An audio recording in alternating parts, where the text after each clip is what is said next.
이재명 대통령이 미국 뉴욕 유엔총회에 참석을 마치고 귀국했습니다. 방미 성과와 교착에 빠진 한미 관세 협상의 실마리는 무엇인지 짚어봅니다.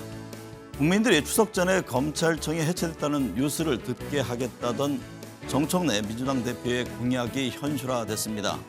국민의힘은 69박 70일 필리버스터를 예고하며 민주당의 입법을 전면 저지하겠다는 입장인데요.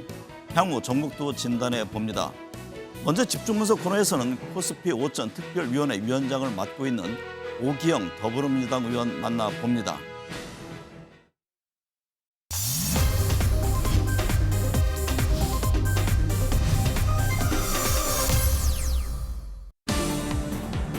코스피가 사상 최고치를 경신하며 이재명 정부가 내세운 코스피 5천 공약 실현에 대한 기대감이 높아진 가운데 자본시장 정책통으로 코스피 5천 특별위원회 위원장을 맡아 주식시장 활성화에 힘을 싣고 있는 오기형 더불어민주당 의원. 재선 국회의원, 코스피 5천 특별위원회 위원장, 국회 연금개혁 특별위원회 간사. 저성장 기조에서 벗어나기 위해서는 자본이 기업으로 흘러들어가는 구조를 만들어야 하며 금융이 그 역할을 해줘야 한다고 강조.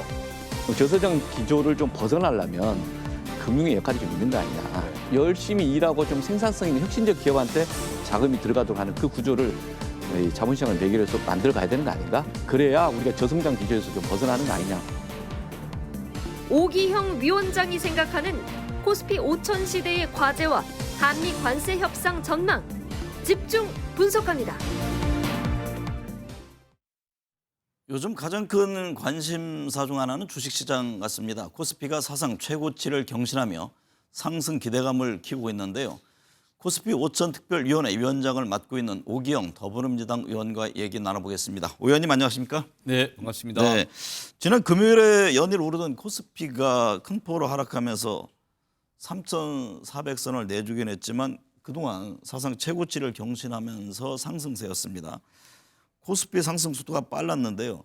정부 구경이 코스피 5천인데 이재명 대통령 임기 내 5천 달성 가능성 이 질문 많이 받으셨죠? 예, 어떻게 전망하세요? 저희는 정부나 정치가 시장 가격을 이렇게 좌지우지하겠다라고 표현하는 거 적절히 않다고 봅니다. 네. 의지의 표현이다 이렇게 봐주셨으면 좋겠고요. 그다음 또 하나는 일본에서 2014년도에 밸류업 정책을 시작을 했습니다. 네. 자민당 정부에서 10년 동안 니케이 지수가 3배 증가됐습니다. 그런데 그게 단순간에 이루어지는 게 아닙니다. 10년 동안 일관된 정책의 결과다 이렇게 보는데 네. 저희를 또 자본시장에 대한 그 투자자나 이 시민들의 반응을 보면 얼마 전까지도 되게 냉소였습니다. 네. 이게 되겠어? 한국 못 믿겠어? 그래서 국장 탈주는 지능순 이 표현이 냉소와 동의한 거죠. 네. 그러다가 올해 6월 3일 대통령 선거 이후부터 약간 호기심이 생기기 시작했습니다. 한 달 네. 동안 상법 개정 이후에 그 호기심이 좀 더 바뀌면서 좀 기대로까지 가고 있는 과정 아닌가 싶은데 그렇다고 해서 자본시장이 우리나라가 완전히 이 불균등한 공간이 균등하게 됐다라고 신뢰하는 상황까지는 아니고 네. 지금 뭔가 이게 변화하려는 조짐이 있다. 그리고 이 변화하는 과정을 좀 지켜볼 필요가 있다. 그리고 잘 됐으면 좋겠다 정도의 심리가 좀 있는 거 아닌가. 그게 지금 코스피 상승으로 이어지고 있는 거 아닌가 이렇게 보고 있습니다. 이재명 대통령도 뉴욕 증권거래소 방문해서 저평가된 한국 시장에 투자를 해달라고 했는데요. 오 위원장께서는 자본시장 정책 통입니다. 지난해에는 주식시장 활성화 태스크포스 단장도 맡았고 이번에 이제 코스피 5천 특별위원회 위원장을 맡고 계신데 오 위원장께서는 국내 증시 저평가 핵심 요인 중에 하나로 지배구조 문제를 강조했습니다. 어떤 점들이 개선돼야 합니까? 우리나라 투자자들이 이야기하는 건 이겁니다. 하루아침에 우량주가 불량주가 돼버린다. 그러니까 두산 에너빌리티 같은 경우에 두산 에너빌리티 그 산하 밥캣이 있었습니다. 캐시카우고. 근데 이 회사가 갑자기 로보틱스라는 적자 회사랑 결합시켜버리겠다. 그러면 두산 에너빌리티 주가 떨어지는 거죠. 두산그룹은 기술이 있는 기업이라고 생각을 하고 한국 다른 시장은 몰라도 두산은 투자하면 괜찮겠지라고 했던 주주연대 대표가 방금 한 이야기였습니다. 네. 이게 뭐지? 또는 이제 또 하나의 사례가 있었지 않습니까? 삼성물산과 제일모직 합병 과정에서 국민연금까지 동원돼서 누구한테 이득이 되는지 모르겠지만 삼성물산 모든 주주한테 손해버리는 네. 이런 상황들. 또는 LG 물적 분할 과정에서 자회사 독립상장 그래서 엔솔 있는데 LG 화학의 그 주주 입장에서 봤을 때는 이게 한 40조, 50조 된 주가가 지금 반토막 됐거든요. 네. 오히려 뭐 3분의 1 토막이었다고 하는데, 근데 대신 그 밑에 있는 자회사가 상장하면서 거기는 한때는 90조 넘어가서 거의 100조 가까이 됐었습니다. 네. 그러면 이게 물적 분할된 모회사 주주 입장에서는 그게 다 자기들의 이익이라고 볼 건데 넘어가 버린 거 아닙니까? 네. 그래서 이게 소를 사가지고 송아지를 낳는데 그 송아지가 내 송아지가 남은 송아지다라는 비유가 이겁니다. 그러니까 이런 사태들이 반복되니까 우량주가 불량주가 돼버린다. 네. 자본시장을 못 믿겠다. 그러면 이 문제식이 왜 발생하느냐? 삼성물산 이사회 그 이사들의 거수기 행태, 그다음 두산 에너빌리티에서 거수기 행태, 네. 그리고 LG화학 그 주주들의 이사들의 거수기 행태. 그 이사들이 자기 주주 충실 의무에 따라서 행동을 했으면 그런 일을 감히 못했을 텐데 네. 주주의 전체적인 동의와 그 프로그램에 갔을 텐데 그렇지 않았다는 거예요. 그래서 저희가 거수기 사회를 책임있는 이사를 바꾸자. 그 속에서 상법 개정을 추진한 거죠. 말씀하신 대로 그래서 이제 상법을 개정했습니다. 예. 이번 상법 개정에 따른 기대 효과는 어떤가요? 그래서 이제 투자자들이 보기에 우리나라 회사는 기본적으로 PBR이 작년 기준으로 0.9였지 않습니까? 네. 이게 자산 가치 주가의 비율을 PBR이라고 그러는데 통상 청산 가치와 똑같은 것이 PBR 1입니다. 그런데 상장 회사는 그래도 우리나라에서 괜찮은 회사들이고 통상적으로 성장 가능성이 있는 회사이기 때문에 PBR이 1이 아니라 2, 3이 돼야 되는 거죠. 네. 신흥국 평균이 1.84입니다. 네. 작년 말 그보다 한참 기준에서. 물이 부족하죠 지금. 우리는 작년에 0.9였고요. 네. 그다음에 작년 말 기준으로 해서 선진국이 3.4가 됩니다. 그런데 우리는 0.9였으니 코스피 지수가 3,100 되면서 PBR 1이 됐습니다. 지금 우리가 1.1에서 1.2 사이로 가고 있는데 되게 저평가되어 있는 거죠. 근데 네. 저평가 이유가 우리나라 그 자본시장의 기업들에 대해서 이게 이익이 보존될 것이라는 기대가 없기 때문에 그런 것이고 그 기대를 바꾸는 우리나라에서도 불균형적인 운동장을 좀 정상화시킬 수 있겠구나. 네. 정상시키려고 노력을 하는구나. 그리고 이런 것들을 한번 해프니까 끝날 것 같은데 좀 더 계속하니까 일관성이 있을까? 그런 점에서 호기심이 기대로 가는 과정이라고 보는 겁니다. 네. 완전히 기대가 정착됐다까지는 보지는 않습니다. 3차 상법 개정 얘기도 나오고 있습니다. 그중 하나가 자사주의 원칙적 소각이 포함될 것이라는 전망인데요. 자사주 소각 의무화가 왜 중요한 겁니까? 자사주를 지금 보유하는 회사들이 우리나라에 한 70%가 넘는 것 같습니다. 네. 상장 회사들이. 어떤 데는 한 50% 넘기도 하고 20%, 30% 넘는 회사들도 있는데 이게 임의로 허용될 수도 있는 거겠죠. 그런데 자사주에 대해서 이걸 보유를 하면 첫 번째가 거짓말 이슈가 있습니다. 이걸 주주 환원 목적으로 자사주를 취득한다는 거 아닙니까? 네. 그러면 자사주를 소각하든지 또는 뭔가 주주 환원에서 주주 배당을 하면 될 거 아닙니까? 네. 근데 그걸 하지 않고 갖고만 있어요. 갖고 있으면 그거 어디다 써야 될 거냐? 경영권 방어 목적으로 쓰겠다는 거예요. 그런데 회사의 전 재산으로 주식을 취득했지 않습니까? 네. 그러면 그게 대표이사의 사유물이 아니잖아요. 그렇죠. 그런데 경영권 방어 대표이사의 경영권을 위해서 있는다는 게 말이 됩니까? 거짓말하는 거죠. 그리고 나서 실제 주식을 팔 때는 자기 아들 또는 자기 친척, 자기 친구, 자기 친구의 친구로서 우호적인 제3자에게 넘김으로써 경영권 방한다. 그러니까 자사주는 있어야 한다. 이런 논리인데 아니 그건 모든 주주를 위해서 써야 되는 거죠. 그래서 저희가 이제 그 다른 나라 사례를 쭉 보니까 자사주 취득하는 순간에 아무런 권리가 없는 겁니다. 네. 그리고 그것을 처분할 때는 사실상 소각 효과가 이미 있는 거고 네. 처분할 때는 주주평등의 원칙, 신주반응과 동일하게 취급해야 된다는 거죠. 자사주를 취득할 때는 주주평등의 원칙이 적용되는데 자사를 처분할 때는 내 마음대로 이런 식의 행태가 반복되니까 자사주에 대한 문제가 계속 지적됐던 거죠. 네. 그래서 자사주 마법 이러면서 인적 분할의 문제가 있었고 그래서 자사주에 대한 이야기들은 좀 많이 쌓여 있었다. 윤석열 정부 작년 초에 밸류업 정책 할 때도 자사주 문제가 고치겠다고 얘기를 했었습니다. 네. 고치는 과정에서 저희를 또 대선 공약에서 그걸 받아서 같이 자사주 원칙 소각을 이야기했고 지금도 전문가들이 의견을 쭉 듣고 있습니다. 네. 원칙적인 소각이라는 것은 자사주가 특정 이사들 경영진들의 사유물처럼 사용되지 못하도록 하겠다. 네. 이런 입장의 선언이다. 이렇게 이해해 주시면 좋겠습니다. 그럼 3차 상법 개정에는 그 같은 내용들이 포함됩니다. 예. 그런 내용을 담아서 지금 최종안을 다듬고 있습니다. 상법 개정안에 대해 기업들은 경영권을 흔들 수 있다. 기업 활동을 오히려 저해할 수 있다. 이런 지적을 하잖아요. 이에 대해서는 어떤 의견이세요? 대표이사의 경영권이 보호 대상인가? 그게 세습의 대상인가? 저는 아니라고 보고요. 네. 미국에서 보면은 한 10년 단위로 상위 10대 기업 상장회사들 보면 순위가 10년 동안 바뀝니다. 네. 이게 혁신적이기 때문에 혁신적인 기업들이 살아남고 그 순위가 바뀌는 거죠. 우리나라는 그렇지 않고 있습니다. 그러면서 계속 경영권 방어 이야기하면 우리나라 계속 이런 체제에 가다는 거 아닙니까? PBR이 지금 지주회사일수록 PBR이 0.2, 0.3, 0.4 이럽니다. 이게 정상적인 회사가 나오는 형태인가? 일단 질문해서 그렇게 계속 하고 싶다는 거 아닙니까? 네. PBR이 0.2, 0.3이라는 건 둘 중에 하나입니다. 회계장부가 다 사기든지 아니면 억지로 주가를 누르고 있는 거죠. 왜? 세습하려고. 네. 그런데 주주들 입장에서 보면 황당한 거죠. 정상적인 평가를 못 받게 하는 거죠. 네. 그래서 이런 것에 대해서는 우리가 사회적으로 전체적으로 한 반성을 해야 된다. 네. 이런 거죠. 이재명 대통령은 주가 조작 불공정 거래에 대해서 가혹하다 싶을 정도로 엄정 대응하겠다고 강조했습니다. 최근 1,000억 원대 주가 조작 사건이 터졌는데요. 이번 정부 주가 조작 1호 사건이 될 것 같아요. 정부의 합동 대응단을 구성을 했습니다. 네. 이게 이제 금융위원회, 금융감독원, 거래소까지 해서 팀을 꾸려서 주가 조작 과정들을 잘 좀 적시에 포착을 하자.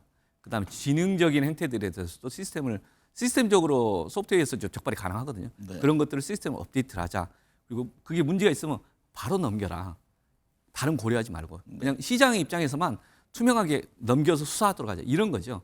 그런 과정에 이제 1호 사건이 이번에 이게 나온 거고요. 네. 그다음 두 번째는 이 건에 대해서 이게 아직 사실관계가 확정이 된 게 아니니까 제가 뭐라 단정적으로 말할 수 없는데 네. 만약에 그 말씀이 실제 재판 과정에서 사실로 확인된다면 그 경우는 범죄의 수익을 몰수할 수가 있는데 범행 도구로 쓰이는 것도 몰수할 수 있는 게 작물의 법리입니다. 네. 그런데 특별히 그동안에 그런 사례가 없어서 2021년도에 저희가 이제 국회에서 법을 통과시켰습니다. 네. 주가 조작에 사용됐던 원금도 작물처럼 몰수하도록 하자라고 명시한 그 법 개정을 했었고요. 근데 그게 네. 지금까지 집행된 사례는 아직 듣지 못했습니다. 그래서 이번에 정부 발표에 의하면은 약 어떤 데는 230, 어떤 데는 한 400억 정도 수익이 있다는데 원금이 약 1,000억 규모인 것 같아요. 네. 그래서 원금 자체에 몰수하는 사례를 제대로 한번 보여줄 필요가 있다. 아, 만약 이번에요? 그게 유죄 판결이 된다면 네. 그리고 그 지점을 수사기관이 지금부터 그것을 원금의 범위를 잘 입증을 해야 되고 그리고 법원에 구형을 요구를 하고 그리고 실제 판결이 이루어진 사례가 된다면은 이 주가 조작에 가담한 사람들이 좀 더 그 경계심이 함부로 못하지 않느냐 이런 문제식을 갖고 그 문제제기를 하고 지켜보겠다 이런 말씀드립니다. 네. 기업 공시 제도도 개선하겠다고 했는데요. 어떤 개선 방안을 염두에 두고 계십니까? 기업의 전체적인 그 시스템을 이렇게 밸류업을 하겠다, 자본시장 선진하겠다 하는 것 중에 몇 가지 이제 방향이 있는데 네. 하나는 이 가버넌스 기업 지배구조의 개선, 또 하나는 스튜어디십 코드 장기 투자자의 기업과의 좀 제대로 된 주주 관여 소통 활동. 네. 그다음 세 번째가 주주가 투자자들, 일반 투자자나 기관 투자자에게 내용을 적시에 필요한 것을 제대로 공시해야 되는데 자기들이 하고 싶은 걸 공시하니까 공시제도는 이미 잘 작동되고 있지만 공시제도를 좀 개선하는 것. 네. 세 가지가 큰 방향으로 고민을 하고 있습니다. 그 중에서 나오는 게 그 PBR 수준을 공시한다든지 또는 이제 ROE 그리고 지금 이제 나오는 것 중에 자사주에 대해서 얼마를 보유하고 있고 네. 자사주가 실제 갖고 있으면 소각된 거 똑같이 취급해야 되거든요. 그러면은 실제 시가총액 계산할 때 빼야 됩니다. 네. 뺀 의미에서의 그런 내용도 공시를 해서 실제 이게 자사주가 없는 걸 전제로 했을 때 이 회사의 가치가 얼마인지 네. 뭐 이런 것들을 투자자들이 쉽게 알 수 있도록 하는 그런 공시제도의 개선이 좀 필요하지 않을까 이렇게 보고 있습니다. 양도소득세 과세 대상인 대주주 기준을 현행 50억으로 유지하기로 했습니다. 10억 원으로 낮추는 얘기가 나오다가 이런저런 반발 등도 있었는데 이게 앞으로 더 낮아질 가능성이 있습니까? 저희가 그 세금에 대한 이야기를 할 때 되게 조심스럽습니다. 네. 오해도 많이 사고 저희들이 의도한 모랑에 오해를 많이 사는데 그래서 첫 번째는 세금 갖고 시장 가격을 조절하는 건 적절하지 않다. 문재인 정부 때 세금으로 부동산 가격이 작겠다는 때 잘못됐지 않습니까? 네. 비판받았고 반대로 세금으로 시장 가격을 올리겠다. 그것도 적절하지는 않습니다. 그러니까 세금은 세금 자체의 공정성을 갖고 가면 되겠다. 중립적으로. 그런데 50억 10억 논쟁은 이 논쟁 자체가 국민들에게 자본시장 활성화에 역행하려고 하는 거 아니냐 내지는 다른 의도가 있는 거 아니냐 이런 식으로 메시지 충돌이 있었기 때문에 이 점에는 더 이상 논쟁할 필요가 없다. 그래서 이제 논쟁을 멈췄습니다. 네. 그리고 추진했던 것을 그냥 50억으로 놔둔 거죠. 그리고 그렇게 하겠다라고 정부에서도 발표를 했습니다. 네. 코스피 상승세 이제 주가 시장이 활성화되다 보니까 예. 갑자기 뭐 불이 붙어서 그런지 너도 나도 이게 주식 투자를 하려는 데 따른 역풍 또 우려가 있잖아요. 지금 이제 자본시장을 활성화하자라는 게 이게 갑자기 투기적으로 자본시장에 뛰어들어서 돈을 번다 이렇게 선동을 하겠다 절대 그런 게 아니고 그래서도 안 되고 네. 정부나 정치권의 역할들은 우리 자본시장의 펀더멘탈을 키우는 것, 신뢰를 확보하는 것 이게 포인트라고 봅니다. 그래서 네. 부동산에 갇혀있던 돈을 좀 자본시장을 통해서 혁신적 기업으로 가도록 하는 것 그런 의미에서의 생산적 금융의 역할을 자본시장이 제대로 하는 것 이게 목적이라고 봅니다. 네. 지금까지는 자본시장 자체가 억눌려 있었기 때문에 그런 기능도 못 하고 있는 거 아니냐라는 의미에서 이제 제도 개선을 하자는 것이고, 그래서 기본 취지는 장기 투자하시라, 분산 투자하시라. 네. 그리고 장기 투자, 분산 투자하는 사람들에게 도움이 되도록 제도 개선에 계속 그 방향으로 가야 되는 거 아닌가. 그런 의미에서의 어떤 제도 개선에 대한 대안들이 많이 주시면 또 그걸 정치권에 논의해서 그 방향에서 일관되게 보완을 해 나가야 되는 거 아닌가 이렇게 보고 있습니다. 국내 정치는 한반도 지정학적 리스크에도 많은 영향을 받습니다. 안보 리스크 해소 방안에 대해서는 어떻게 접근해야 할까요? 코리아 디스카운트라는 말을 한 20여 년, 30년 전에는 이제 안보 이슈로 주로 치환을 해서 네. 얘기를 했습니다. 근데 지금은 그렇게 보지는 않고요. 많은 투자자들의 기본적인 반응이나 OECD 가버넌스 관련된 보고서에서 나오지만 한국의 코리아 디스카운트 핵심은 기업 지배구조였습니다. 네. 그러니까 기업 지배구조 개선을 기본으로 하고 그다음에 안보에 대한 부분은 매우 상대적으로 좀 낮은 것 같아서 그렇게 보지는 않고, 근데 이제 지정학적으로 하면 안보라기 뭐 표현을 어떻게 하기 나름이겠지만 지금 관세 협상 같은 경우가 네. 실제 경제적 이슈로 이해되지만 중요한 외교 관계가 경제에 영향을 주고 있어서 그렇죠. 같이 이 맞물려 지점은 예 그렇습니다. 이 지점에 대해서는 정말 신중하게 잘 대응을 해야 된다. 어찌 보면 이제 총력 대응을 해야 되는 거 아니냐 이런 생각도 듭니다. 관세 협상 말씀 나오셨으니까 지난 금요일 코스피 시장이 크게 흔들린 이유도 이게 한미 관세 협상 불확실성 때문 아니냐 이런 진단이 나왔는데 어떻게 보세요? 지금 관세 협상 전망 또 어떻게 우리는 대응을 해야 합니까? 지금 어떤 분이 표현하기를 이 달러와 약세 국면 속에서 갑자기 이제 이 한미 관계의 관세 협상 때문에 이 달러와 약세가 약간 멈추는 거 아니냐, 이 환율이 좀 다른 방향으로 이전될 가능성이 있나, 그런 변수에 따른 조정이라고 저는 그렇게 이해를 하고요. 네. 그런데 미국 트럼프가 약간 미치광이 전략을 쓰기는 하지만 이제 실제 대통령 만나기 직전에 트위터에다가 이상한 소리를 하고, 하지만 그 다음날 바로 오해다라고 하고, 네. 그리고 공개 회의를 하지만 비공개적으로도 좀 여러 가지 협상을 국가 간에 하는 과정에서 되게 신중하고 계산적인, 그래서 이제 이른바 트랜스액셔널 니고시에이션 이런 태도가 있다는 거 아닙니까? 네. 그러니까 미국 정부가 황당한 이야기만 계속 주장하지 않을 거다. 현실적으로 실현 가능한 부분이 어떤 것을 더듬어가는 과정에서의 다양한 행동들과 압박과 이제 메시지가 나오는 것이고, 우리나라 입장에서도 그걸 냉랭하게 실질적으로 우리가 할 수 있는 마지노선이 무엇인가, 네. 배순이 무엇인가를 좀 점검하고 그 속에서 협상과 설득이 이루어져야 되는 거 아닌가 싶습니다. 그리고 한미 관계가 우리 안보나 경제에서 기본 관계 아닙니까? 네. 그러니까 이 지점은 미국도 알고 우리도 아는 겁니다. 근데 그 지점에서 서로 흔들 수 없는 부분이 있다고 저는 이해를 합니다. 그 3,500억 달러 뭐 이렇게 이야기를 하는데 한미 관계 이면 합의가 없다면 그걸 지금 당장 짧은 시간에 집행 가능하겠습니까? 네. 저희가 자료를 조사해 보니까 만약에 3,500달러를 트럼프 남는 임기 3년 안에 다 하겠다면 1년에 1,200억 달러씩을 대미 투자를 해야 되지 않습니까? 네. 근데 그게 가능하겠습니까? 우리가 한국은행을 통해서 확인해 더군다나 보니까 지금 직접 투자를 요구하고 있는 상황 아닙니까? 그렇죠. 한국은행을 통해서 확인해 보니까 외환 위기 없이 할 수 있는 건 200억 달러 정도밖에 안 된다는 겁니다. 네. 그러니까 물리적으로 불가능한 걸 요구한다고 해서 우리가 할 수 있는 건 아닙니다. 그렇기 때문에 그 지점은 미국 정부도 알아야 되고, 최근 조지아 사태처럼 그런 식으로 준비되지 않는 상태에서 비자 문제 해결 못 하는데 투자를 요구하는 게 말이 되겠습니까? 네. 그러니까 미국에서의 전체적인 인식의 전환, 태도의 전환이 요구된다. 그리고 이를 위해서 좀 국회에서 또는 이제 국민들께서 함께 목소리를 내고 문제제기를 해야 된다. 저는 지금 그런 상황이다 이렇게 봅니다. 사실 뭐 이 같은 문제는 여야 뭐 따로 있을 수가 없는 상황이죠. 그렇습니다. 네. 네. 주식시장 누구도 예측이 어려운데요. 대외 불확실성 개선과 함께 이게 금리 인하에 대한 기대가 있습니다. 한국은행은 뭐 잘 아시겠습니다만 이 부동산 시장 불안정성 때문에 조심스러운 입장을 내보이던데 금리 인하 문제는 어떻습니까? 또 이게 중앙은행 금리를 내려도 시중은행에서 내리지 않는 이런 현상 때문에 또 문제 제기를 하는 측면이 있잖아요. 금리는 가계부채 때문에 더 걱정인 것 같고요. 네. 예, 부동산 문제도 있고 가계부채가 너무 많지 않습니까? 그래서 저는 부동산에 대한 문제를 이제 풀어가는데 저도 세 가지 원칙을 가지고 계속 가야 된다라고 생각합니다.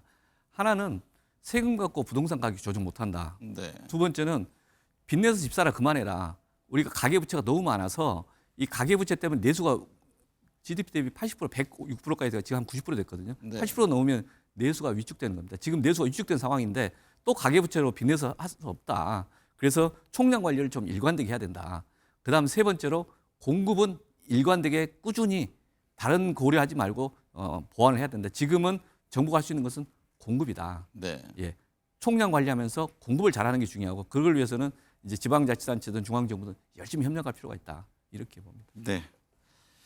주식시장의 꾸준한 상승세를 이어가기 위해서는 시장의 불확실성 해소, 투자자들이 신뢰할 수 있는 일관된 정책 등이 중요해 보입니다. 오늘 함께해 주셔서 감사합니다. 예, 고맙습니다.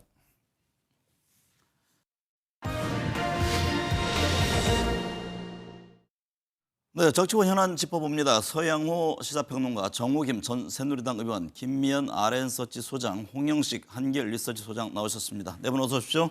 안녕하세요. 네, 서평론가님, 대전 국가정보자원관리원 화제 상황부터 좀 살펴볼게요. 오늘부터 순차적으로 재가동에 들어갔는데 완전 정상화까지는 시간이 필요해 보입니다.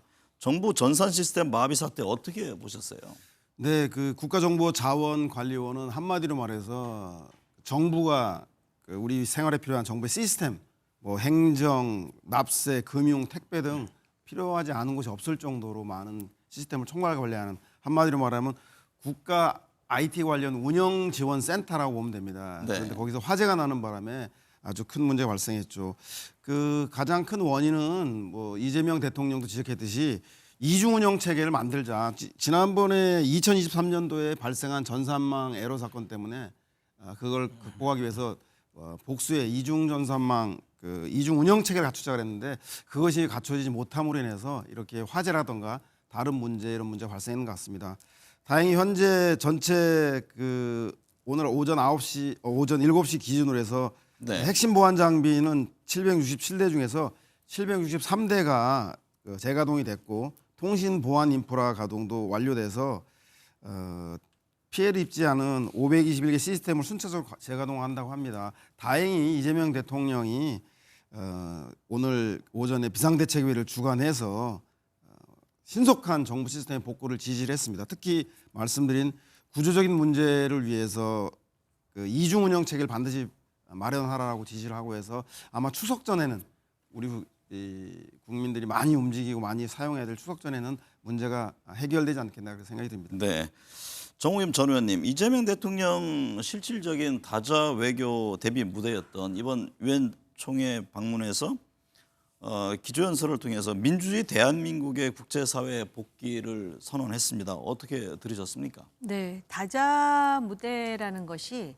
사실은 어떤 양자 현안에 대한 협상과 비교해 볼 때 그 다자 무대로서의 한계는 있는데 새롭게 취임한 대통령으로서 민주주의 대한민국을 선언을 했습니다. 네. 근데 국내 정치적으로는 그 민주주의 삼권 분립의 한 축이라고 할 수 있는 대법원장에 대해서 사자 회동을 했느니 청문회를 하느니 해가면서 국내 정치적으로 굉장한 논란이 있었습니다. 네. 특히 민주당의 당대표와 법사위원장을 중심으로 해서 이 논란이 정말 증폭되었는데요.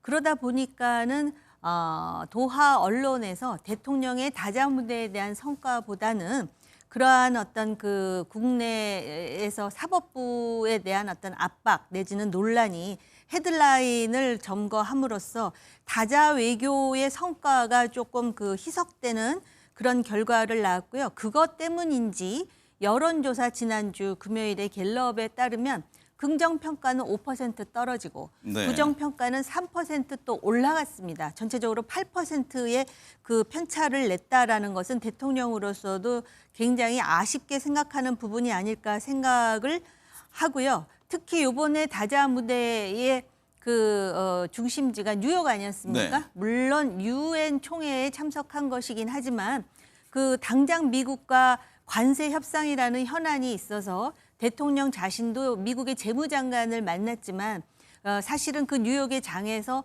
어떤 큰 한마디로 분기점이 될 만한 그런 소식이 들리지 않았고 네. 또 그런 점에서 어떤 전략적 인내의 모습을 보이지 않았다라는 것은 아쉬운 대목 중에 하나입니다. 김미연 소장님, 이 대통령 유엔 연설을 통해서 포괄적 한반도 평화 비전인 END 이니셔티브를 공개했습니다.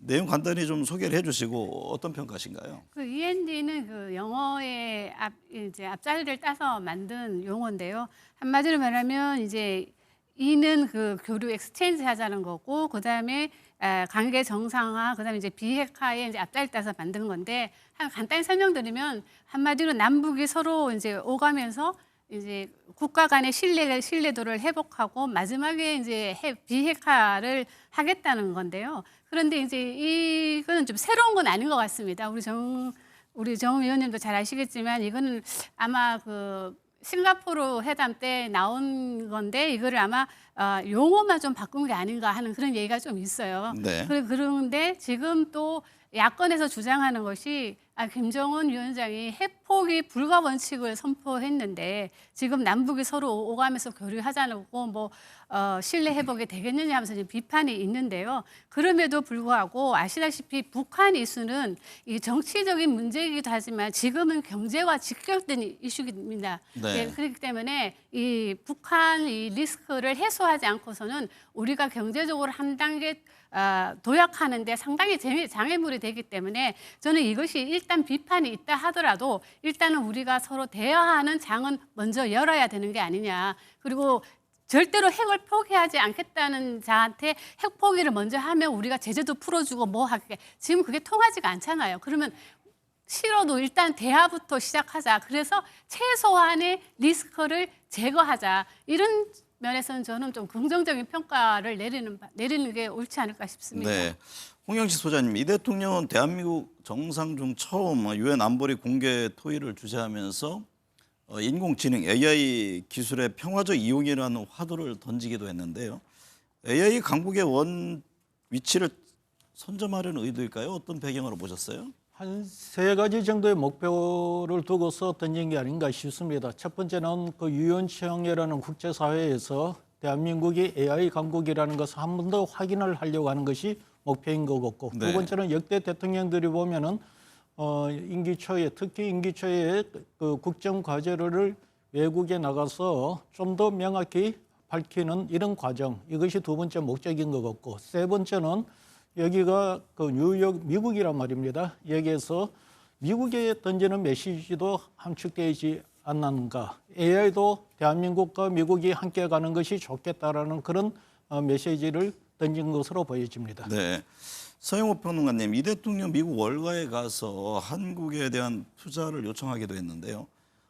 스콧 베센트 미 재무부 장관을 만나서 한국의 입장을 전달했고요. 도널드 트럼프 미국 대통령과의 만남은 이루어지지 않았습니다.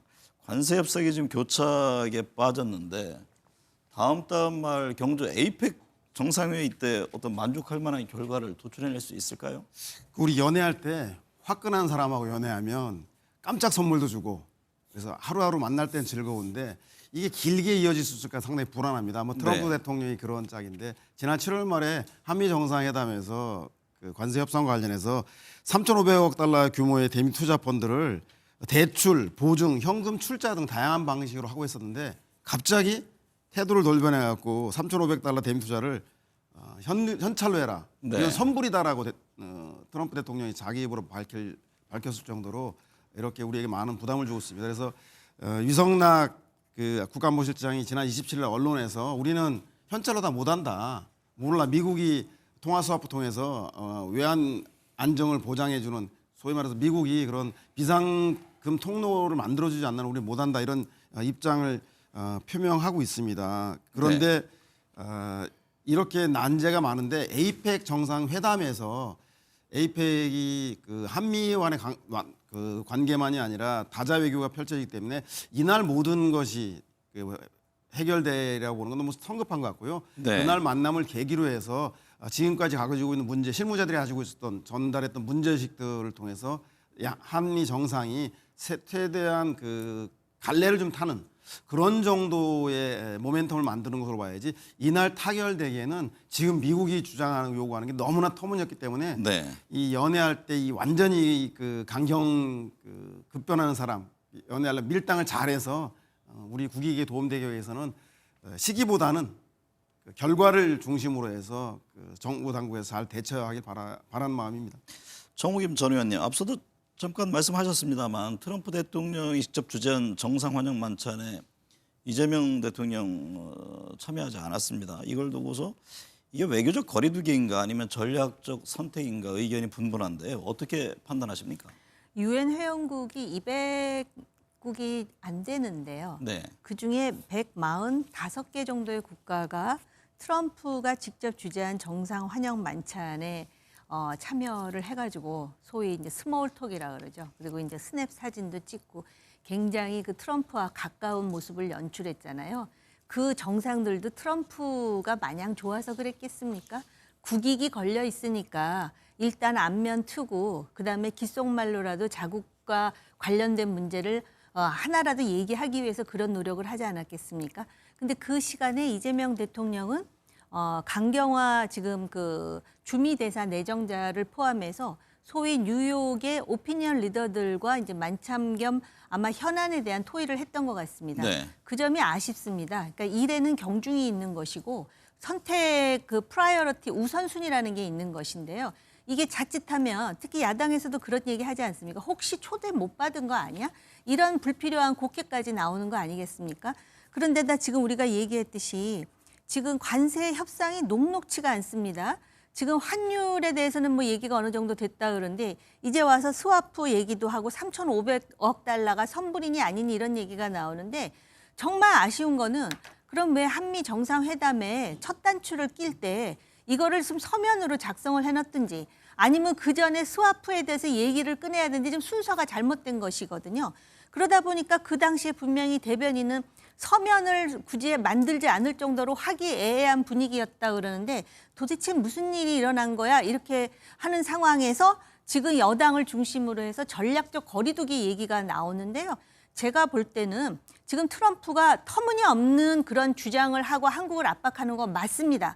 그럼에도 불구하고 아직까지는 전략적 거리두기의 타이밍이 아니라 소진 외교, 인내 외교로 할 만큼 했다. 대한민국의 이재명 대통령은 할 만큼 했다라는 거를 누구한테 보여줘야 되느냐. 일단 국민들이 납득해야 되지 않겠습니까? 네. 지금 그런 상황인 것 같습니다.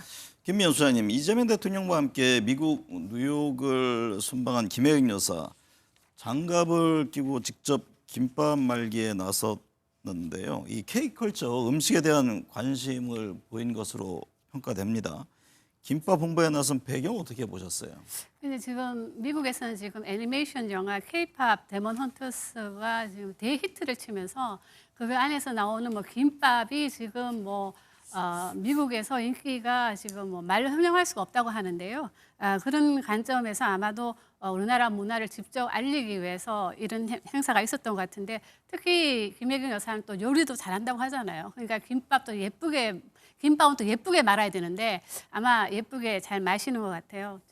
그런데 저는 지금 우리가 전 세계에서 이렇게 김밥을 먹고 불고기를 먹고 그리고 한국말을 배우고 싶어 하고 그리고 한국에 가고 싶어 하고 이런 날이 오리라고 누가 상상을 했습니까? 네. 이런 날이 지금 왔어요. 이거 왔으면 저는 무엇보다도 코리안 퍼스트가 돼야지 아메리칸 퍼스트는 아니라고 생각을 하거든요. 네. 근데 지금 이 모든 이런 행위와 모든 걸 이렇게 보면 너무 이렇게 한쪽으로 아메리카 퍼스트로 가야 되지 않냐 하는 이런 논란도 지금 있거든요. 그런 관점에서 본다면 이런 김밥 행사 이런 걸 통해서 우리나라 문화 유상을 널리 알리는데 영부인이 이제 일조를 했다고 생각합니다. 홍영식 소장님, 이렇게 분주하게 움직였음에도 불구하고 이 대통령 지지율 앞서 언급을 했습니다만 한국갤럽과 리얼미터 여론조사에서 소폭 하락했습니다. 원인을 어떻게 파악하고 계신가요? 지금 갤럽 조사에서 이제 주관식으로 물었는 지지 이유와 지지하지 않는 이유를 물었습니다. 참 재미있는 거는 지지하는 이유 1순위도 외교고 지지하지 않는 1순위도 외교입니다. 근데 이 외교는 제가 볼 때 최종 관세 문제가 확정될 때까지는 풀어야 할 과제 이런 식으로 이제 아마 국민들한테 느껴질 것이고 이거는 내가 볼 때는 이재명 대통령한테 지지율 상승 요인은 아닐 겁니다. 그러면은 지금 이게 외교 문제가 아직 풀리지 않는 상태에서 이재명 대통령 지지 이후 두 번째, 세 번째 문제가 뭐가면은 두 번째가 경제 민생이고 세 번째가 소통입니다.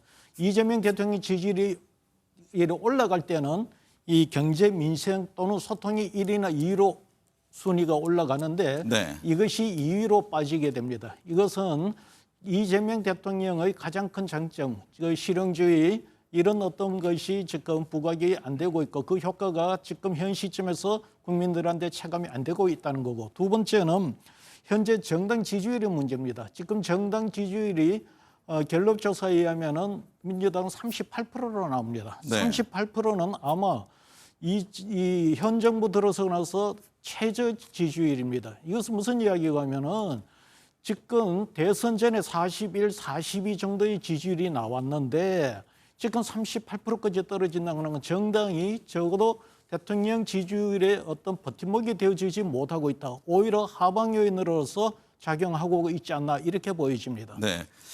김미연 소장님, 이 대통령 지지율의 향후 최대 변수는 뭐 앞서 말씀하신 트럼프 리스크일까요? 3,500억 달러 대미 투자를 둘러싼 협상 결과에 따라서 지지율이 요동칠 가능성이 있습니까?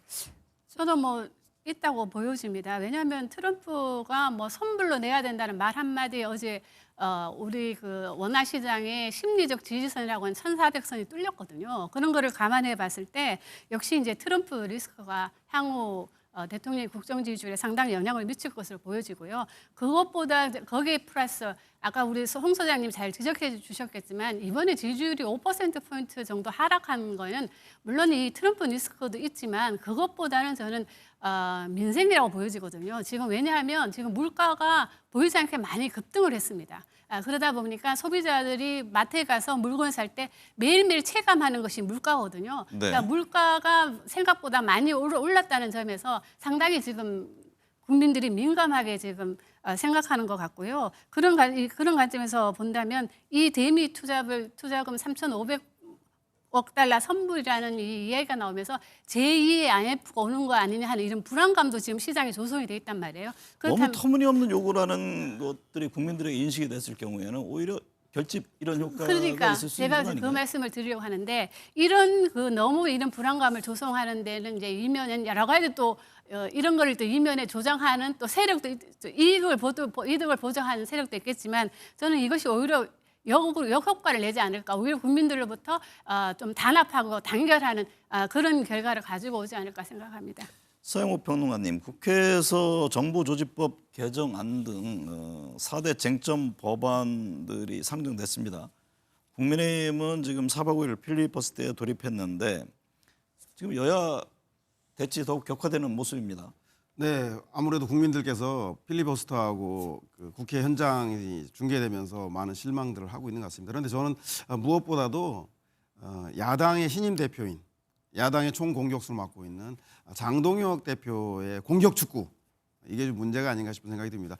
전체 대통령 임기 약 1,800일 정 중에서 100일 겨우 지났습니다. 그리고 이제 몸풀기를 하고 있고 특히 우리 잘 알겠지만 진영을 짜서 제대로 된 국정 운영을 하기 위해서 빌드업을 하는 시기인데 그중에 가장 중요한 게 정부 조직법, 사람들을 어디다 배치하고 어떻게 진영을 짤 것인가에 대한 문제인데 그런 정도는 제가 볼 때는 국민의힘이 대통령 선거도 패배했고 그리고 국민들로부터 선택받은 민주당을 존중해서라도 정부 조직법 정도는 통과시켜줘야 하는데 벌써부터 검찰개혁법부터 시작해서 정부 조직 법안 그리고 두 번째가 방통위를 대신할 방송비도통신위원회 두 번의 그 필리버스터가 있었고 필리버스터 중단 표결 이후에 국회 표결을 통해서 강제로 통과가 됐습니다. 이제 앞으로 남아 있는 게 이렇게 정부 부처가 개편되면 국회가 견제할 상임위도 이제 변화돼야 되니까 상임위 개편안이랑 그리고 국회 청문회나 이런 그 위원회에 잘 나와서 거짓 증언하고 잘 안 나오는데 그런 사람들 엄히 좀 처벌할 수 있도록 청문회가 끝나고 상임위가 끝나도 처벌할 수 있도록 하는 청문 감정에 대한 법 개정 이 두 가지가 남아 있는데 이 두 가지 다 모두 다 필리버스터가 이루어질 예정입니다. 그래서 여야 대치가 극에 달하는데 제가 볼 때는 장동혁 대표가 원내에서는 필리버스터로 또 장외에서는 뭐 수십 년 만에 장외 투쟁을 네. 아마 오늘 오후 2시에 서울 일대에서 국민의힘이 장외 투쟁을 했을 텐데 대선 패배 그리고 내란에 대한 진실 공방이 있는 과정 속에서 여당도 국정 운영에 성숙한 책임을 보여주지만 국민들은 야당의 변화된 모습들을 바랄 텐데 과연 장동혁 대표가 소기에 이 공격 축구를 통해서 소기의 성과를 얻을 수 있을지 국민들은 야당에 대한 따가운 눈길 또한 가지고 있다는 것. 초기에는 어려운 경제 위기라던가 재난 앞에서는 초당적인 협력을 보내줄 때 변화된 야당 모습에 박수를 보낼 것인데 걱정이 좀 앞서는 대목입니다.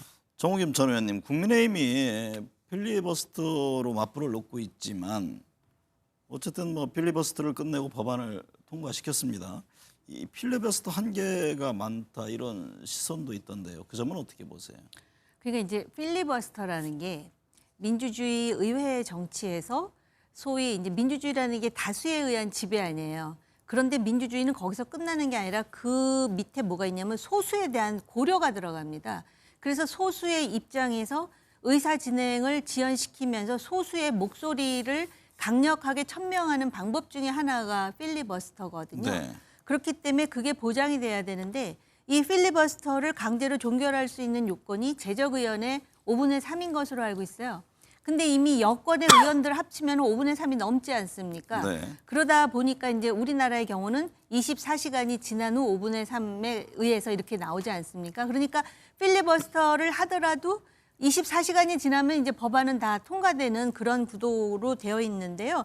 그럼에도 불구하고 필리버스터가 효과가 없다라는 이유로 이거 자체가 폄훼돼서는 안 된다라고 생각을 하고요. 지금 야당에서 필리버스터를 하는 가장 중요한 이유는 정부 조직법에 대한 문제를 지금 제기하는 것 아닙니까? 특히 검찰청법과 관련해서 대통령도 실용주의적인 관점에서 그 구더기가 무섭다고 소위 그 뭡니까 다 태우면 되겠느냐 이런 식으로 이제 그 지난번 기자회견에서 발언을 하시던데요.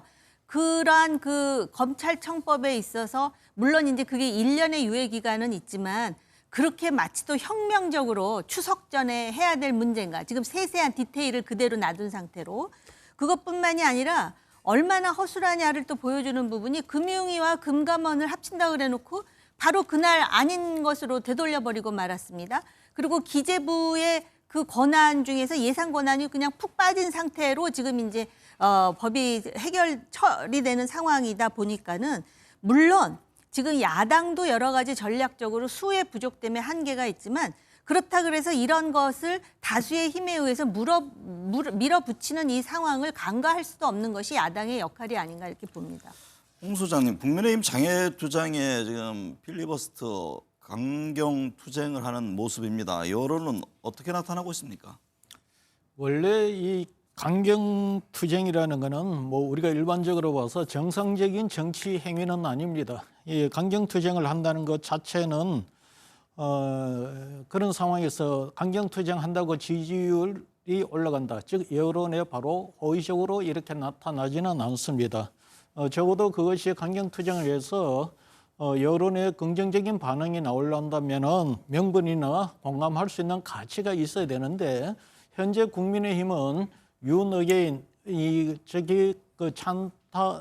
탄 반탄 이 프레임에 벗어나고 있지를 못한 상태이기 때문에 네. 여론에서 크게 긍정적인 효과는 나타나지 않고 있습니다. 조금 전에 언급했던 갤럽 조사에서 민주당은 38%라고 했지만은 국민의힘은 24%. 주요 집권 개혁 입법 논쟁이 벌어지고 치열하게 국민의힘이 반대를 하고 있음에도 불구하고 24%가 몇 주째 이어지고 있습니다. 그리고 막상 그 장애투쟁으로서 대구에서 집회를 강행을 했지만 실제 네. 모인 인원을 보면은 세이브 코리아가 거기서 했던 그 인원수에 비해서 절반도 안 되는 숫자가 모이거든요. 그래서 제가 볼 때 실제 동원력이나 정당 지지율에 있어서 개량화되어 나타나는 그 수치를 보면은 현재 강경 투쟁의 효과는 여론에서 큰 반응을 얻지 못하고 있지 않나 이렇게 보여집니다.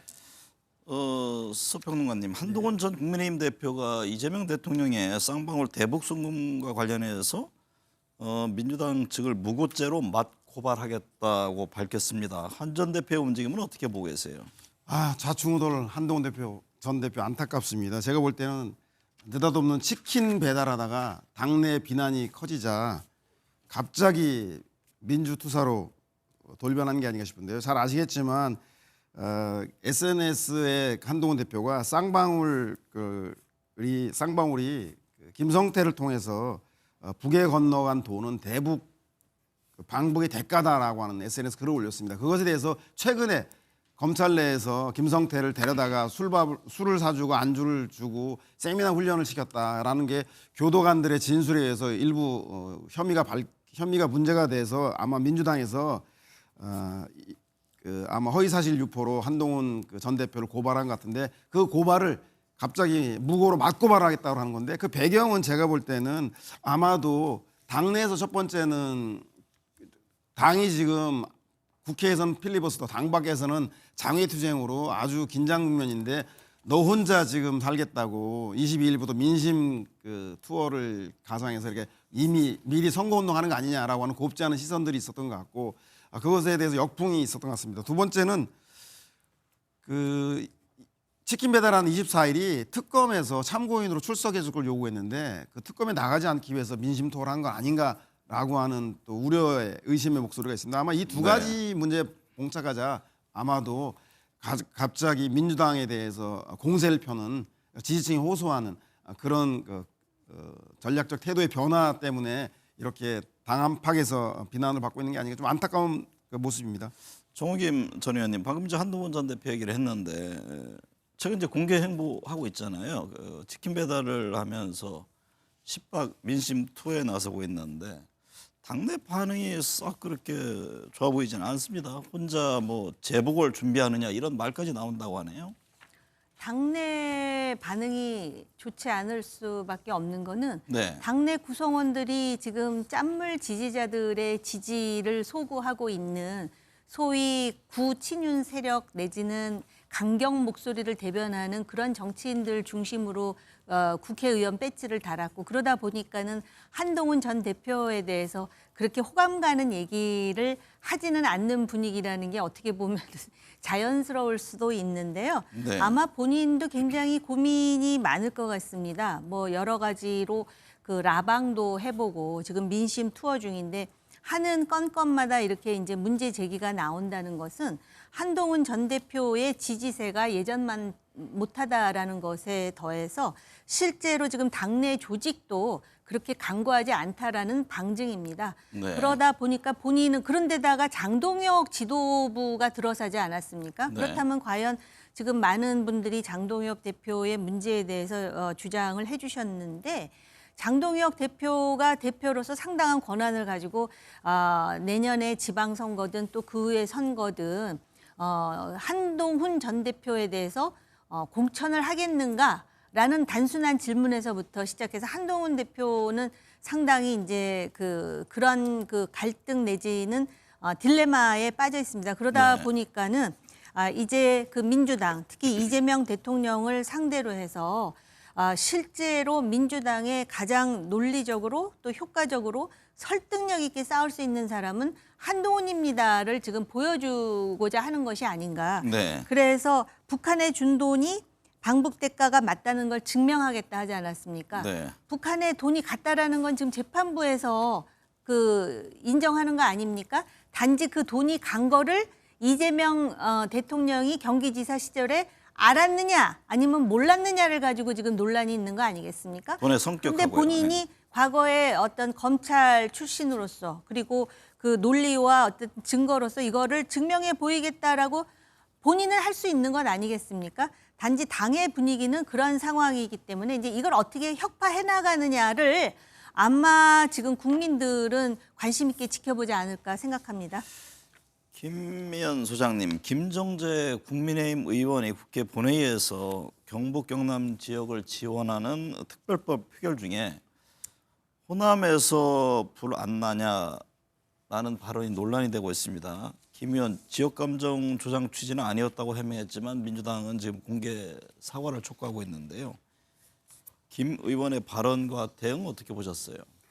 매우 부적절하죠. 그리고 이제 그게 이제 국회 안에서 본회의 안에서 지금 일어날 일이기 때문에 문제가 더 커진 것 같습니다. 저는 또 김정재 의원은 지역구가 아시다시피 또 경북 출신에다가 또 호남이라고 얘기를 하다 보니까 호남에 기반을 두고 있는 이제 민주당에서는 지금 상당히 지금 화가 나 있는 상태인 것 같은데 저는 그냥 김정재 의원이 그냥 깔끔하게 사과하고 넘어가면 될 문제지 이걸 크게 뭐 제명시켜라 뭐 어쩌라 저쩌라 하는 거는 전혀 저는 맞지 않다고 보이고 그냥 깔끔하게 그냥 사과하시면 될 것 같습니다. 네. 홍 소장님, 그 김현지 대통령실 추모비서관 국정감사 출석도 논란이 있었잖아요. 이게 이제 뭐 결국에 출석할 것으로 보이는데 이 같은 논란이 대통령과 민주당 지지에는 어떤 영향을 줍니까? 일단 그 대통령실의 비서실의 그 문제는 뭐 우리 역사에도 그 문고리 권력 이런 식으로 그것이 각인이 되어 있습니다. 문고리 권력이 문제가 되는 것은 대통령의 소통, 뭐 또 달리 표현하면 민주성 이런 부분들의 문제가 발생하는 것이고요. 이거를 통해서 결국 대통령의 리더십이 독선적이거나 독재로 된다 뭐 이런 식으로 등식 관계가 머릿속에 들어와 있습니다. 해서 일단 그 어느 정부고 간에 그 비서 진영에서의 어떤 그 논란이 정치 이슈화되는 것은 바람직스럽지 않습니다. 네. 비서실은 그야말로 있는 듯 없는 듯 그런 식으로 일을 해야 되는 건데 집권 정권 초에 바로 이 문제가 바로 문제가 되는 것은 실제 김현지 그 비서관에 그런 큰 문제가 있는지 아니면은 국민의힘이 그런 어떤 그 폭발력을 감안해서 끌어내는 것인지는 모르겠습니다만은 상당히 일찍이 문제가 불거지는 것 같습니다. 정호겸 의원님, 앞서 언급했듯이 한국갤럽과 리얼미터에서 이 대통령과 또 민주당 지지율을 하락했는데 그런데 이 국민의힘 지지율에 긍정적인 영향을 주지 않는 것 같거든요. 이게 국민의힘의 반사이익이 없는 이유는 어떻게 분석을 하고 계세요? 장동혁 대표도 상당히 고심하지 않을까 네. 싶은데요. 일단 지금 그 외연상 보기에는 과거에 황교안 전 대표의 전철을 밟는다라고 보는 시각이 상당히 많지 않습니까? 네. 예를 든다면은 뭐 패널 인증제 얘기를 한다라든지 윤 전 대통령 그 면회와 관련해서 얘기를 한다든지 이런 걸 보면은 분명히 대표가 된 다음에 뭔가 변화를 시도해야 됨에도 불구하고 아직도 그 강성 지지자들에 대한 어떤 그 뭐랄까 미련을 거두지 못하고 있다라고 생각이 드는데 또 한편으로는 그 인사라든지 이런 걸 볼 때 상대적으로 좀 온건한 사람들을 또 이제 그 중용을 하기도 하거든요. 네. 그러니까 그게 아마 햄릿과 같이 심리적으로 굉장한 갈등을 겪고 있다라는 거를 알 수가 있는데요. 이 반사 이익을 얻으려면은 처절한 개혁의 몸부림이 국민에게 보여져야 되거든요. 근데 네. 처절한 개혁의 몸부림이라는 게 뭐겠습니까? 일단 2024년 12월 3일에 그 과거와 완전히 그 손절하는 그런 일련의 어떤 그 아프지만 할 수밖에 없는 결단을 내려야 되는데 아직 그 과정을 보여주지 못하기 때문에 지금 누려야 할 그리고 앞으로도 그럴 요소가 상당히 많은 반사 이익을 그냥 다 놓치고 지금 흘리고 있다라고 생각을 합니다. 김면수 장께서 보시기에 국민의힘 지지율이 지지부진한 모습에서 반등을 위해서는 우선 어떤 해법이 필요하다고 보세요?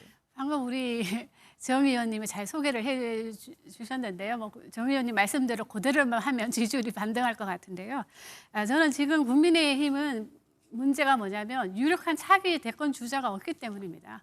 예, 여기서 누구라도 조금만 잘하면 차기 대권 주자가 될 수 있기 때문에 지금 상당히 주력하는 모습이고요. 특히 당 대표로 지금 새로 되신 분이 상당히 욕심이 생기겠죠. 존재감을 좀 부각하고 싶은 것 같고요. 또 한편으로는 또 한동훈 전 대표에 대해서 이야기했는데 한동훈 전 대표는 지난 정권의 최대 수혜자이면서 또 한편으로 보면 배신자이기도 합니다. 네. 네, 이런 문제가 해결되지 않고서는 그러니까 당내에서 이런 문제를 두고 지금 당내 갈등이 있는 거거든요. 그러니까 이런 당내 갈등을 제대로 잘 수습하려면 좀 합리적이고 계획적인 인물이 좀 선두에 서야 되는데 아까 말씀하신 대로 이 장 대표 같은 경우는 이 뭐 햄릿처럼 이중성을 보여주는지는 모르겠지만 아직까지 보여주는 거는 좀 처절한 이 개혁을 할 마인드가 보이지 않기 때문에 아직까지는 지지율 반등하는 데는 좀 문제가 있지만 뭐 정 의원님이 얘기하신 대로 하면은 지지율이 곧 반등하지 않을까 싶습니다.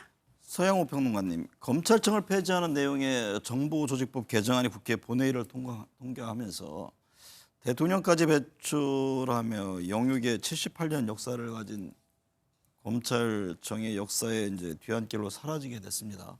어떻게 보셨어요?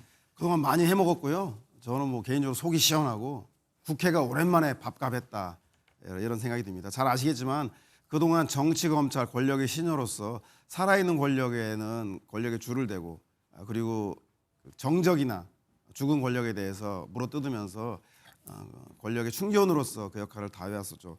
잘 아실 겁니다. 최근에 김건희 주가 조작 사건에 대해서는 와의 황제 수사를 통해서 휴대폰도 제대로 압수수색도 못하고 그러던 모습을 보이는 사람들이 정적인 조국 전 민정수석이라든가 이재명 당시 민주당 대표에 대한 가혹한 칼날을 들이대는 걸 보면 아마 이런 검찰 지긋지긋했을 것 같습니다. 오죽하면 국민의힘도 예전에 나경원 의원도 검찰의 수사권과 기소권을 분리해야 한다고 얘기했고 심지어는 문재인 정부에서 5대 선거사법론 5대 중대범죄를 검찰에 좀 남겨두자고 했을 때 불철저한 검찰개혁이다. 그러면 안 된다라고 아주 강하게 요구했던 거 보면 아마 시대적 요구가 여야가 모두가 검찰개혁을 요구하는 것 같다는 생각입니다. 다만 문제가 1년을 유예하고 있습니다. 그 1년은 짧으면 짧지만 길면 아주 긴 기간인데 네. 검찰은 이 1년 동안 아마도 야당에 대해서 하이에나처럼 뒤지기 시작하면서 정권에 충성을 다하기 위해서 나쁜 사람들이 이렇게 많은데 검찰을 없애면 될까요? 그래서 보완수사 요구권이라도 주십시오. 아니면 조금 더 검찰을 좀 남겨야 되지 않겠습니까? 라고 나갈 것이고 그렇게 여차하지 않으면 이제 이재명 대통령 주변에 살아있는 권력을 물어뜯으면서 나쁜 놈이 많은 세상 검찰이 꼭 필요하다는 얘기를 1년 안에 언제든지 돌아오기 위해서 작업을 펼칠 수 있습니다. 그래서 지금 검찰청이 해지된 그 법안이 중요한 게 아니라 1년이 유예된 그 1년 동안 우리 국민들과 국회가 눈 똑바로 부릅뜨고 검찰이 다시 권력의 신여로 그리고 정치 검찰로 회귀하는 거에 대해서 철저하게 막아낼 필요가 있지 않는가. 그래서 1년 동안이 더 중요하다는 생각이 듭니다. 정우겸 전 의원님, 민주당은 검찰이 무소불위의 권력을 휘두를 수 없게 됐다 이런 평가입니다. 국민의힘은 지금 69박 70일 필리버스터 카드를 검토하고 있다고 하는데 국민의힘 전략은 어떻게 보세요? 국민의힘 전략은 아마 이제 검찰청 폐지가 잘못됐다라는 것인데요. 사실 아까 말씀하신 게 맞아요. 자업자득이에요. 네. 검찰이 자초했거든요. 그리고 항상 살아있는 권력의 신여 역할을 했죠. 죽어가는 레임덕 권력에 대해서는 하이에나처럼 사정없이 물어뜯었어요. 그 유일한 예외가 아마 조국 전 장관 정도 되지 않을까 생각해요. 2019년에. 그런 상황에서 기소권과 수사권을 분리해야 되고 그다음에 그 검찰이 그런 어떤 권력의 어떤 그런 뭐라 그럴까 시종 역할하는 것을 막아야 된다라는 취지에 반대하는 건 아닌데요. 네. 예를 든다면은 검찰이 하는 역할이 정치범 수사와 기소만 있습니까? 예를 들어서 보안 수사를 하지 않으면 이 보안 수사와 관련해서 대통령도 굉장히 실용주의적인 입장을 말씀하시잖아요. 아까 말씀드렸듯이 그럼 구더기 무섭다고 장독 깨냐라는 말씀까지 하시지 않았습니까? 들리는 말에 의하면 이재명 대통령이 과거의 변호사 시절에 그 폐해를 너무나 많이 봐왔기 때문에 보안 수사권은 필요하다라고 속으로 생각하는 게 아닌가 이런 해석까지 하는 사람들이 있더라고요. 그런데 지금 검찰은 어떨까요? 지금 검찰이 과연 다 죽은 국민의힘 정권에 충성하겠습니까? 아니면 민주당 정권의 눈치를 보겠습니까? 그런 차원에서 저는 검찰이 정말 본연의 그런 어떤 기소권을 가진 검찰로서 다시 거듭나기 위해서는 검찰 스스로가 독립, 중립돼야 되고 그걸 이번 정권부터 오히려 솔선수범해서 만들어줘야 된다고 생각해요. 그러려면은 단순히 이렇게 보안 수사까지 완전히 검찰의 어떤 그 권한을 거세하듯 할 것이 아니라 검찰이 어떻게 하면 독립적, 중립적으로 역할을 할 수 있을까. 그래서 그 인사라든지 예산과 관련해서 오히려 검찰에게 자율성을 주는 것. 그거를 아마 기득권을 가진 형 권력은 별로 바람직하지 달갑지 않다고 생각할지 모르지만 그런 게 필요하고 지금 국민의힘은 검찰 개혁과 관련해서 무조건 안 된다고 일방적으로 반대할 것이 아니라 보다 구체적으로 검찰이 그렇죠. 네. 민주당 편도 아니고 국민의힘 편도 아니고 민생 그 안전과 생명 보호를 위해서 독립적으로 역할을 할 수 있는 대안은 이것이다라고 내놓는 것이 야당으로서 국민의힘이 국민들에게 다시 긍정적으로 평가받을 기회가 될 거라고 봅니다. 서영호 평론가님, 지금 그 민주당은 검찰 개혁에 이어서 사법 언론 개혁 지금 제기하고 있습니다. 근데 조희대 대법원장 사태를 촉구하면서 탄핵 가능성까지 언급했지만 당내 일각에서는 사법부에 대한 지나친 공세가 이게 역풍으로 올 수 있는 것 아니냐 이런 우려의 목소리가 나온다고 하는데 어떻게 보셨나요? 물론 그 정치에 두 가지 선택지가 있습니다. 하나는 고정 지지층을 보고할 것인가, 아니면 그 선거철이 다가오거나 민심의 심판을 받을 때 중도 외연 확장을 고민할 것인가 할 텐데, 지금에서 민주당의 선택지는 초기에 개혁을 할 수 있는 시기에 쇳불은 당김에 빼자라는 그 전략을 채택하고 있는 것 같습니다. 대법원이 지금처럼 국민들에게 신뢰를 받지 못한 것은 바로 검찰이 신뢰받지 못한 특검이 제기됐던 것처럼 아마 법원도 그런 그 여러 가지 일련의 사태 때문인데, 특히 첫 번째는 잘 아시겠지만 한덕수 총리와 한덕수 그 당시 총리와 그리고 조희대 대법관이 만났는가에 대해서 만났다 얘기를 하지 않고 형사 사건과 관련된 이재명 대통령과 관련된 사건에 대해 이야기한 바가 없다라고 하는 이상한 말 흐리기. 두 번째는 국민이 대선에서 선택할 기회인 후보 선택권들을 아마 3월 26일 그 이재명 대통령이 2심의 무죄 판결이 나자마자 4월 30일 날 한덕수 총리가 대통령 출마 시사 발언을 하고 5월 1일 날 조희대 대법원장이 파기환송을 하고 5월 1일 날 한덕수 총리가 사퇴를 하고 5월 1일 날 대통령 후보 출마 선언을 합니다. 이렇게 이재명 죽이기에는 속도전을 보이면서 반면에 윤석열 대통령의 알 수 없는 석방 문제라든가, 그리고 현재 지기현 재판부가 보이고 있는 재판의 지연, 그리고 비공개, 최근에는 일부 공개하기로 했습니다. 비공개 문제라든가 한덕수 전 총리에 대한 구속영장을 기각하는 이런 일련의 행태 때문에 법원이 국민들로부터 신뢰를 잃어버린 것 같습니다. 그래서 저는 이번에 중도층이라든가 그 국민의힘에서 반대가 심하더라도 차제에 문제가 되고 있는 사법 불신에 대한 문제를 일소하기 위해선 조희대 대법관을 비롯한 사법부에 대한 강도 높은 개혁 요구들을 해서 다시는 사법부가 이렇게 정치라든가 정권에 개입하는 일이 없도록 사법부를 위해서라도 이번엔 털고 가야 하지 않겠냐 싶어서 민주당의 당분간은 강경 모드를 유지하는 것이 사법개혁을 위해 필요하다는 생각이 듭니다. 홍형식 소장님, 서영교 더불어민주당 의원이 조희대 한덕수 회동 의혹의 근거로 쓰인 녹취가 인공지능 AI로 제작됐다는 조작설에 대해서 법적 조치를 하겠다면서 전면 반박에 나섰습니다. 그러자 나경원 국민의힘 의원은 조희대 청문회 증인으로 데려오라 이렇게 공세를 펼치고 있네요. 참 미미한 문제가 되고 있습니다. 우리나라는 다 아시다시피 상권 분립입니다. 대통령, 국회의장, 대법원장, 이 사법국회, 입법국회와 다음에 행정부 이 세 권력의 상호 견제하에 민주적 정치가 이루어지는 이런 체제를 갖고 있는데, 이 사법부의 수장인 대법원장에 대한 어떤 그 의혹과 공세가 이루어지는 것은 이 시스템 자체의 어떤 붕괴를 가져올 수 있는 문제입니다. 해서 지금 보면은 일단 이 국민의힘 입장에서는 이런 국민들의 정서를 알기 때문에, 그러면은 그렇다면 조희대 그 대법원장을 함청문회 시합으로 나온다 하더라도 국민의 정서를 감안하면은 뭐 손해 볼 게 없다 이런 생각일 수도 있는 것이고, 네. 그러나 그 이전에 대법원장 입장에서 놓고 본다면은 사법부의 건의와 이 상권 분립의 원칙에서 놓고 볼 때 그렇게 국회 청문회에 쉽게 나설 수 있는 그런 위치가 아닙니다.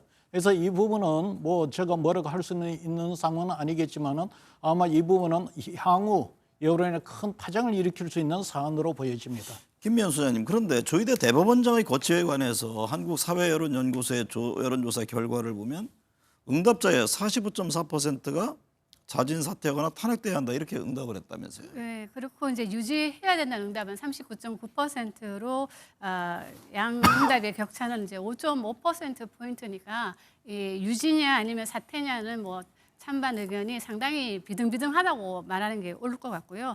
근데 저는 여기서 그러면 이 사법부가 이런 난국까지 도착하는 데는 이는 사법부가 자초했다고 보여집니다. 왜냐하면 사법부가 원래 신뢰받지 못하고 있는 이 와중에 그 대법원 이 정족수를 좀 늘리자는 얘기가 나왔을 때 사법부 나온 얘기가 이 늘리는 것은 좋은데 늘리면 돈 1조 2천억이 더 든다. 그러니까 하면 안 된다는 당위성을 돈하고 연결시켜서 나왔거든요.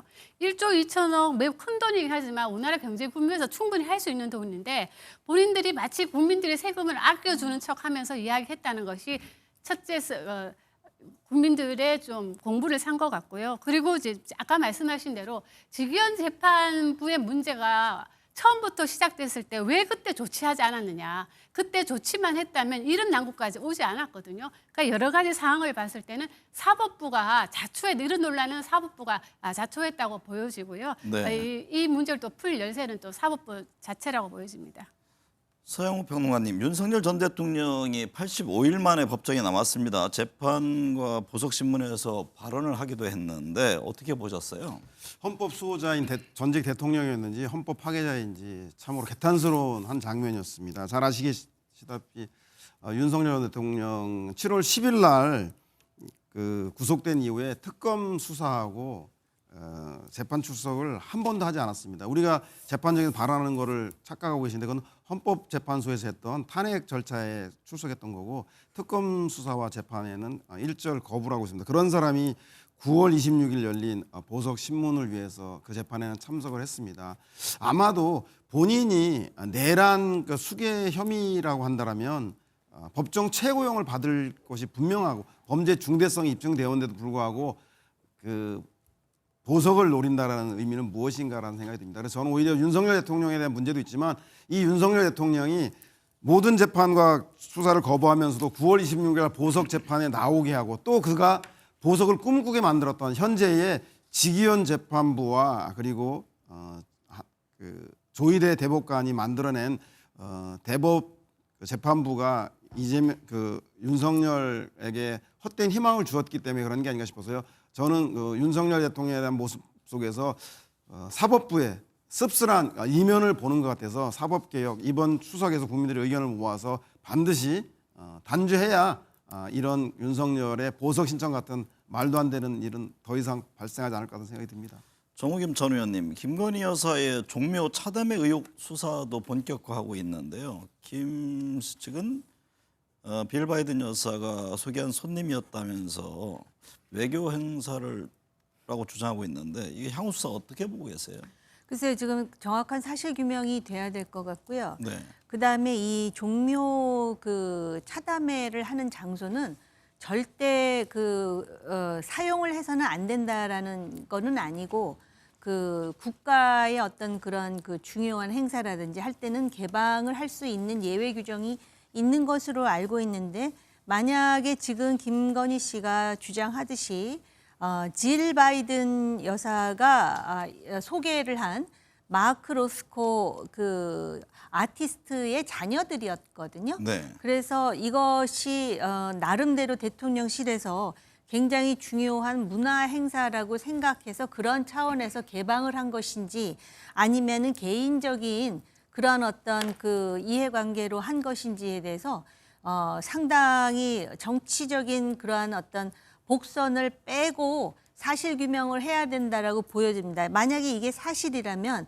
한국에서 일어나는 모든 일들이 전 세계적으로 타전이 되는 시대에 살고 있는데 이거 자체가 불필요한 곡해를 만들 수도 있다라는 거. 지난번에 한미 정상회담에서 트럼프가 새벽에 SNS에 펄지, 그다음에 그 레볼루션, 그러니까는 소위 숙청, 혁명 이런 용어 써가지고 아주 혼비백산한 사례가 있지 않습니까? 네. 미국이 옳아서가 아닙니다. 국제적인 여론이 한국에 대해서 어떤 이미지를 가고 있느냐가 국력의 중요한 요소이기 때문에 그렇습니다. 김명수 의원님, 이번 주 어떤 점 특히 눈여겨봐야 할까요? 일단 이제 이재명 정부가 들어서서 첫 번째 대형 위기 사태가 터졌잖아요. 근데 이 이제 국가정보자원관리원 이 화재 문제를 얼마나 빨리 신속하게 그리고 국민들이 보기에 정확하게 처리하느냐 여부에 따라서 지지율이 좀 출렁일 것 같고요. 그리고 또 하나는 역시 이제 관세 문제. 그리고 월요일 날 이제 시장이 열리는데 이 시장에서 과연 환율이 얼마까지 치솟을 것이냐, 그리고 주식시장의 방향, 이 모든 것이 복합적으로 전체 지지율에 영향을 미칠 것으로 보입니다. 홍영식 소장님은 어떤 점을 눈여겨보십니까?